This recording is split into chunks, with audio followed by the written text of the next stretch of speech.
January 19, 2024, News Report 1. Asia Radio reported that on January 18, the Taiwan Investigation Bureau established an organization called the Cognitive Warfare Research Center. This center is responsible for collecting and analyzing information from foreign forces that spread content affecting Taiwan's national security and social stability. Director Wang Chunli emphasized that foreign forces have been using content farms to disseminate content defaming the Taiwanese government, attempting to undermine public trust and create social divisions. Minister of Justice Tsai Ching-shiang stated that hostile foreign forces have recently intensified their efforts in cognitive warfare, aiming to gradually weaken the awareness of Taiwan's people and pose national security risks. Simultaneously, the U.S. State Department's Bureau of Disinformation held a press conference on January 18. The director of the office stated that, as the European election season approaches, Russia is conducting global information warfare, packaging national propaganda as independent news to change Europeans' perceptions of Ukraine. The director also pointed out that China is engaging in information warfare globally. In 2024, dozens of countries will have new leadership elections, including the United States, the United Kingdom, Australia, Austria, Georgia, and more. The European Parliament elections will take place in June, and many countries are increasingly vigilant about Russia and China's information warfare, taking precautionary measures. News Report 2. On January 18, Houthi rebels in Yemen launched 2 anti-ship ballistic missiles towards 2 U.S. cruise ships, fortunately missing their targets. On January 17, another U.S. cruise ship reported that 4 drones from Houthi rebels flew towards the ship and hovered above. The U.S. military, undamaged, sent F-16 fighter jets on January 18, successfully destroying the 2 missiles launched by Houthi rebels, which were targeting the southern part of the Red Sea. In the past week, the U.S. military conducted 5 airstrikes against Houthi rebels to weaken their military capabilities. However, Houthi rebels remain active. Reports from a UK maritime security company indicate an increasing trend of Houthi rebel attacks on ships in the Red Sea. President Biden acknowledged that the strikes failed to stop Houthi attacks on ships in the Red Sea and stated that the U.S. would continue to strike Houthi rebels. The attacks by Houthi rebels have led to delays and increased costs in Chinese export contracts, prompting some companies to source from factories in Turkey and Vietnam to mitigate disruptions to the Chinese supply chain. This situation may encourage businesses to consider relocating production bases closer to Europe, such as India, a concept referred to as nearshore outsourcing. News Report 3. The New York Post reported that Beijing Chemical University, Nanjing University, and the People's Liberation Army General Hospital jointly developed a variant of the Wuhan coronavirus with a 100% fatality rate. The virus was injected into laboratory mice, causing the death of all mice. There is a potential risk that this virus could be transmitted to humans. The director of the Institute of Genetics at the University of London, Balu, stated that the experiment is too frightening and scientifically meaningless, urging an immediate halt. He believes that there seems to be no bottom line for Chinese scientists from the emergence of the Wuhan coronavirus until now. However, it's important to note that the New York Post's report may have a certain political or biased inclination. Caution is advised when considering the reliability of this news. News Report 4.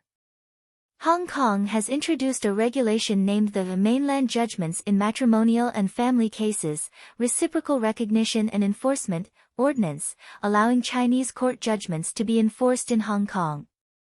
The ordinance will take effect on January 29. However, Chinese judgments will not automatically be enforced in Hong Kong.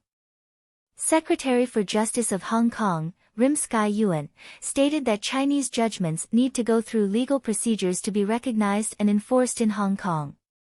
The specific procedures include applying for a copy of the Chinese court judgment and a certificate, followed by applying for registration with the High Court of Hong Kong. The High Court will review the Chinese judgment to ensure its compliance with Hong Kong law and issue a registration order. Additionally, the winning party needs to notify the parties involved and the enforcing parties, who have the right to apply to the Hong Kong court to set aside the registration order.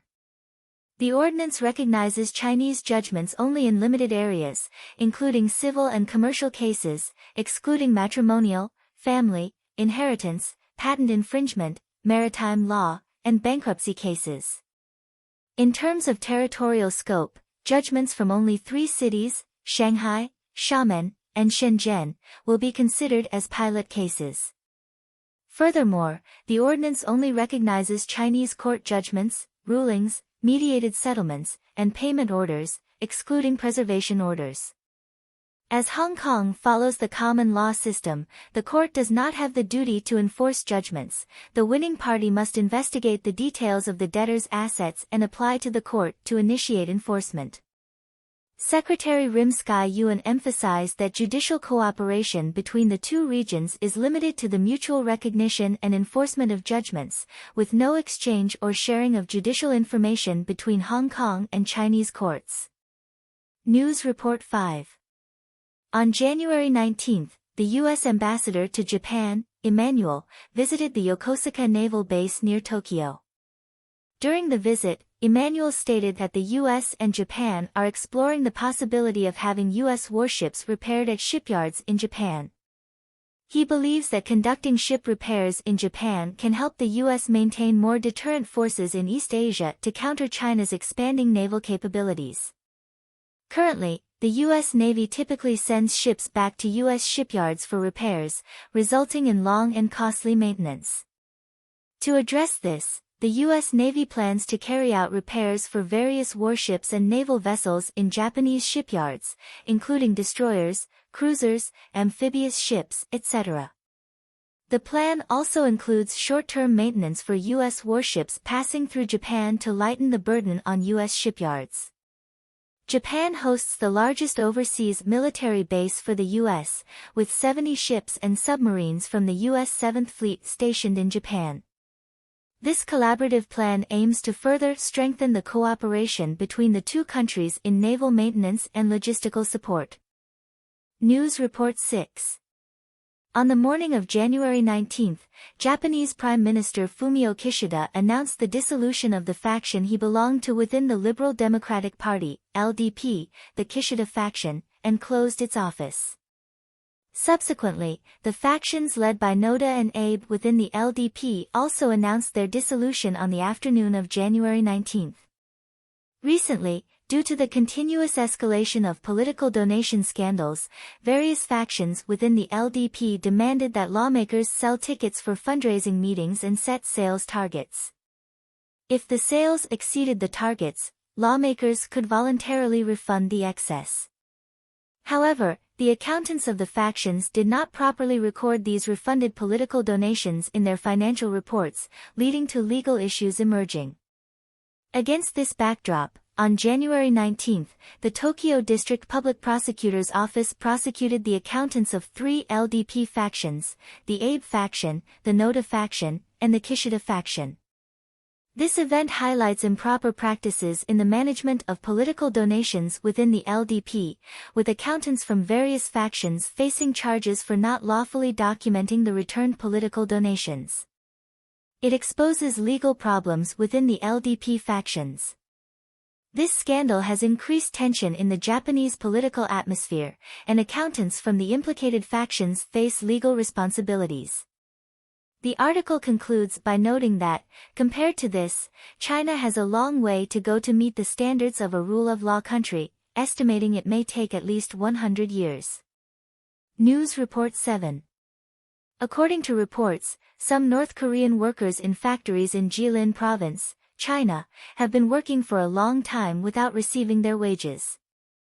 On January 11, these North Korean workers initiated a strike in the factory, smashing machinery and equipment, and taking some factory executives hostage. Former North Korean diplomat Gao Ing-hwan stated that this is the first confirmed instance of North Korean laborers striking in China. North Korean laborers are mainly concentrated in clothing factories and seafood processing factories in Jilin Province. After the strike, North Korea dispatched consuls and secret police to the factory in Shenyang, promising to immediately pay the wages to the workers.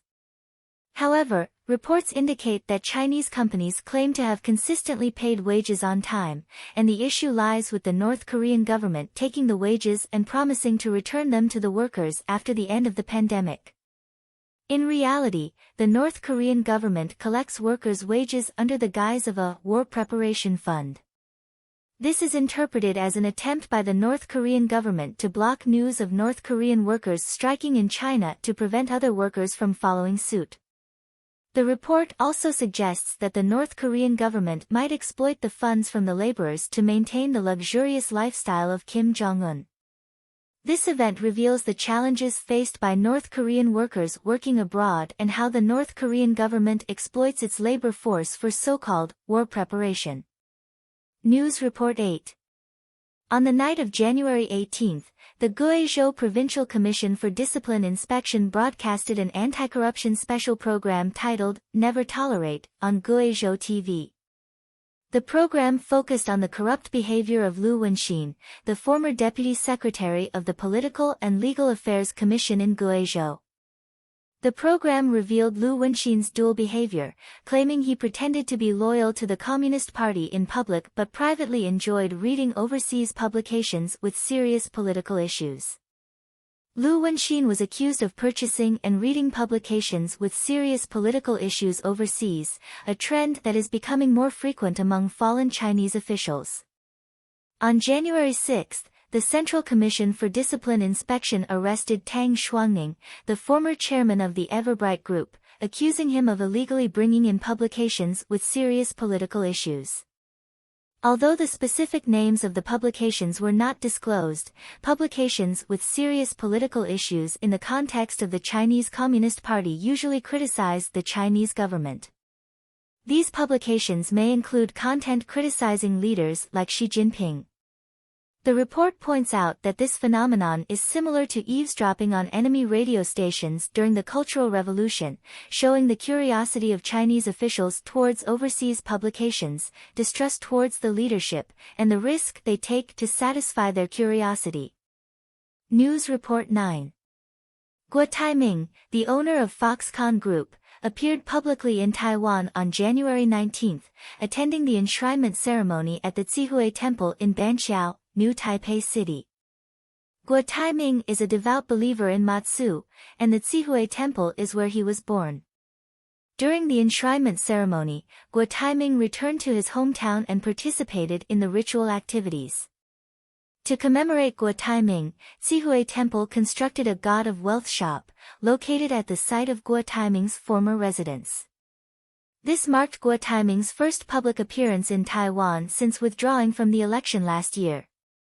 It's noteworthy that Guo Taiming arranged a meeting at the Taipei Sheraton Hotel, inviting Ho Yuyi and Ko Wen-jae, aiming to facilitate cooperation between the blue and white camps. However, due to disagreements between Ho Yuyi and Ko Wen-jae, the meeting ended without consensus. Guo Taiming announced his withdrawal from the election on January 24. Reports suggested that after withdrawing from the election, Guo Taiming went to Thailand for golf and then traveled to the United States on January 9. However, it is important to note that Guo Taiming returned to Taiwan on January 13, the day of the Taiwan election, to cast his vote. News Report 10. According to the Korean Central News Agency, KCNA, the North Korean Ministry of Defense announced on January 19 that it conducted an underwater nuclear weapon test in the East Sea to perfect the underwater nuclear response posture, aimed at restraining hostile actions by the United States and its allies at sea.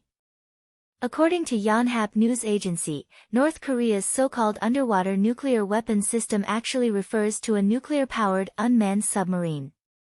On March 28 last year, North Korea first publicly stated that it was testing this unmanned submarine, known as Tsunami-1. On April 8, an experiment was conducted with Tsunami-2, which traveled for 71 hours in the Sea of Japan, covering a distance of 1,000 kilometers, and tested in target waters near Hamgyongnam-do. According to reports, Tsunami-2 can be deployed for combat in any coastal port or using a tugboat. Its mission is to secretly navigate to the operational waters. According to the latest report from KCNA, Tsunami-5 is an improved version of North Korea's nuclear unmanned submarine. North Korean leader Kim Jong-un has recently taken a hardline stance against South Korea, considering it the biggest enemy, and threatening nuclear strikes against Seoul, while intensifying military preparations. Analysts believe that this test clearly demonstrates that North Korea has deployed nuclear unmanned submarines and conducted experiments to counter joint maritime exercises by the United States, Japan, and South Korea. However, some experts also state that considering North Korea's current level of defense technology, this unmanned submarine may not pose a significant threat.